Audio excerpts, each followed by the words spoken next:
அன்புள்ள ரிஷப ராசி அன்பர்களே வணக்கம். ரிஷப ராசியினருக்கு இந்த வார ராசி பலன். 2 குரு, தன குடும்ப வாக்குஸ்தானத்தில் குரு சாதகமாக இருக்கிறார். 4ஆம் இடத்தில் கேது. 9 தங்களுக்கு சூரியன், செவ்வாய், புதன், சுக்கிரன் இணைவு. 10 ராகு. லாபஸ்தானத்தில் சனி பகவான் இருக்கிறார். எதிர்பாராத சில வெளியூர் பயணங்கள் மூலம் புதிய அனுபவங்கள் பிறக்கலாம். சொத்து விற்பனை சார்ந்த முயற்சிகளில் இழுபறி உண்டாகலாம். கல்வி சார்ந்த சில விரயங்கள் ஏற்படும். தந்தையாரோடு இருந்து வந்த கருத்து வேறுபாடுகள் அனைத்தும் படிப்படியாக குறையும். கொடுக்கல் வாங்கலில் லாபகரமான சூழ்நிலைகள் காணப்படும். வீண் விவாதத்தை குறைத்து கொள்ள வேண்டும். யாரிடமும் வீண் விவாதம் செய்தல் கூடாது. உயர் பொறுப்பில் இருப்பவர்களுடைய அறிமுகங்கள் தங்களுக்கு கிடைக்கும். உத்தியோக பணிகளில் இருந்து வந்த பொறுப்புகள் குறையும். பொருளாதாரம் தொடர்பான நெருக்கடிகள் குறையும்.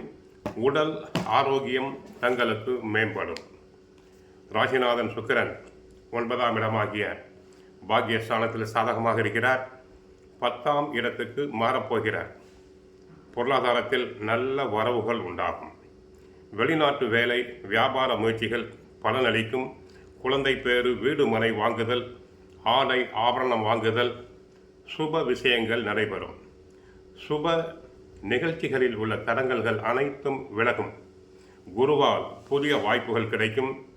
ஆன்மீக ஈடுபாடு அதிகரிக்கும். கோயில் குளம் என்று சென்று வருவீர்கள். பொது வாழ்வில் கௌரவம் உயரும்.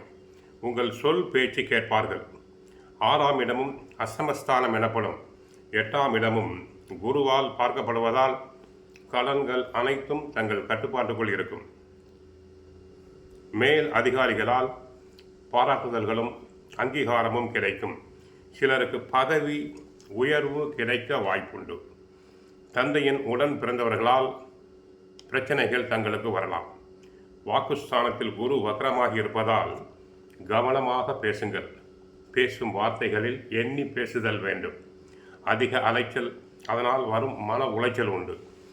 கைக்கு கிடைத்து வாய்க்கு எட்டவில்லையே என்னும்படியாக சில விஷயங்கள் இருக்கும். அசட்டுத்தன முடிவுகளையும் அவசர முடிவுகளையும் கைவிட வேண்டும். தங்களுக்கு சாதகமான கிரகங்கள். சுக்கிரன் சாதகமாக இருக்கிறார் பாக்கியஸ்தானத்தில். குரு பகவானும் சாதகம். லாபஸ்தானத்தில் உள்ள சனி பகவானும் சாதகம். தொழில் துறை சம்பந்தப்பட்ட அன்பர்களுக்கு நல்ல லாபம் கிடைக்கும். உடலில் நோய் நொடிகள் இருந்தால் தக்க மருத்துவ சிகிச்சையினால் உடல் நலம் பெறும். மற்றபடி இந்த வாரம் நன்றாக இருக்கும். கோயிலுக்கு சென்றால் மகாலட்சுமி தாயாரை வழிபடுங்கள். விஷ்ணு சகஸ்ரநாமம் பாராயணம் செய்யுங்கள். வாழ்க வளமுடன், மங்களம் உண்டாகட்டும்.